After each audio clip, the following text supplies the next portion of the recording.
And so we've learned I think this is number 4, I don't know, it's like early in the morning, but in this Welcome to Podcast in the Dark, I'm going to cut this short, and then during the daytime, after some caffeination, I'll talk to you guys. One of the core failings of Christianity is that it is required that you believe that the deity, its purported son, its purported spirit exist. And you're required to accept the fact that all those things exist and are triune beings, separate and together. You're required to accept that on faith, based on information passed to you by other human beings. That's cruelty. It opens the door to manipulation, mind control, and warfare, psychological warfare that's unconscionable. And so I've invited you all in my Controversial Tuesdays, which I'll repost, to rethink that. People see that as something of a benevolence from the God they believe exists. The versions, the 48,000 versions that exist, and all the variations of Christianity that are ever expanding and ever breeding. But I invite you to reconceptualize that like a human being. You having to have faith in what a human being says without facts or evidence. Like the God just reaching out to you and saying, hey, I need to have a personal relationship with you. There are things that I need you to do in order to help people, or etc. So that's cruelty. It's an open door to corruption. If I were an extra dimensional entity, meaning either an entity from a dimensional context, a dimension, that is outside of the regular average human being's dimension. You know, we have earth, we have sky, we have water, and we have a dimensional context in which we can perceive each other, have shared meaning, all that. So that's what I'm trying to explain. So if you are a sociopath, a narcissist, a thing that is able to perceive that there are things outside of your dimension, the context in which you live, right? Plot A, if you're looking at an exam, the people on farmland A have looked across and begin to perceive across their boundary line that there are people outside of their plot of land. I'm thinking of a farmland fenced in by, say, a fence. Just to kind of break this down for people. And to make it less arcane, if you use the word dimension, it confuses people. And they're like, what is that? Because the brain automatically goes into the mode of, how am I to conceptualize this? How am I to add meaning to it or glean meaning from what others have said? But what I'm saying is that something outside of the human context has decided to interact with humans, and humans have decided that they are to name that God, and they are to interact with that as something superior to themselves that they should obey, even if it's genocidal, narcissistic, psychopathic, and evil.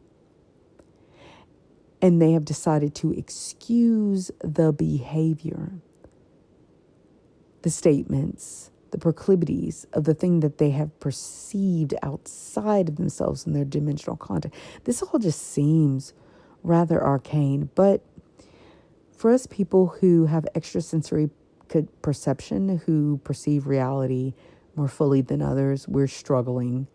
And this is not a struggle. This is simply an attempt to help you understand what's going on.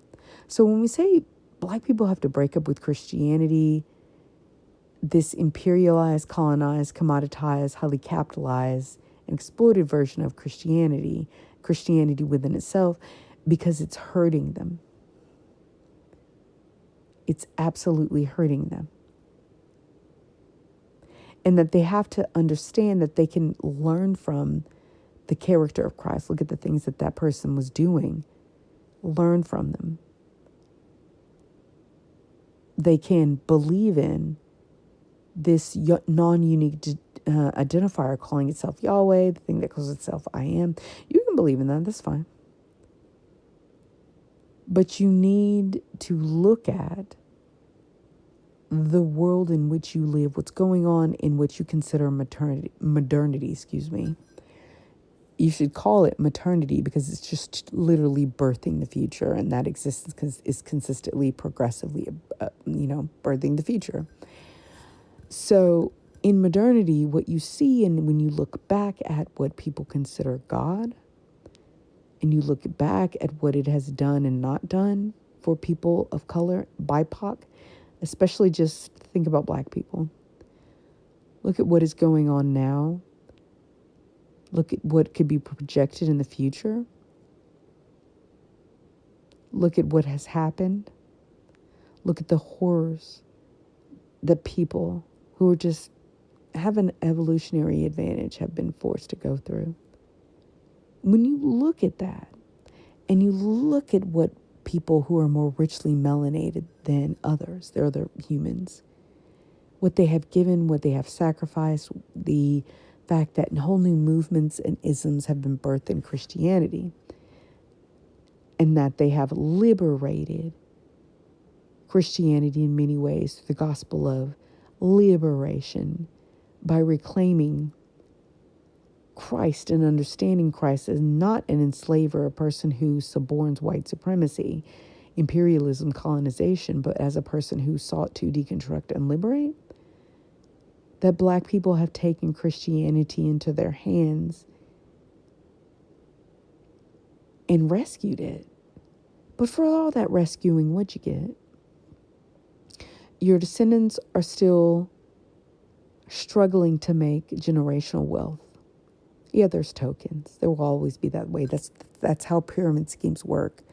You dupe the masses into giving away their labor for as free as possible. And then that benefits the very top of the pyramid scheme. But Black people have to understand that. Like, what are you getting out of Christianity and churchianity and religion? What are you getting out of that? It's not that you have to become an agnostic or an atheist, but what are you getting? One of the best fasts that Black people can go on right now is to fast giving your praise and your worship to a deity that is allowing white people just with an evolutionary disadvantage, to oppress you endlessly. You all have the capacity to alchemize existence, to take whatever the earth puts out and to turn it into good. And you all who are literal gods walking are being subjugated, maligned, lied about, and destroyed. It's as the movie Sinners teaches, don't let them in. Do not let colonizers imperialize the imperialism into you. It's a kind of mental warfare that was aimed at subjugating you. So any kind of belief system or religion should be deconstructed and evaluated. And if you see that those things give birth to your own oppression, colonization, imperialism, capitalization, capitalism was basically based on the breaking of, the enslaving of Black bodies. When you see that from that God, fast it. If that God wants you to be its adherents, its worshipers, it needs to start running after you, chasing you, seeking you out, instead of relegating you to a meager existence, subjugated to a group of people who don't deserve your labor.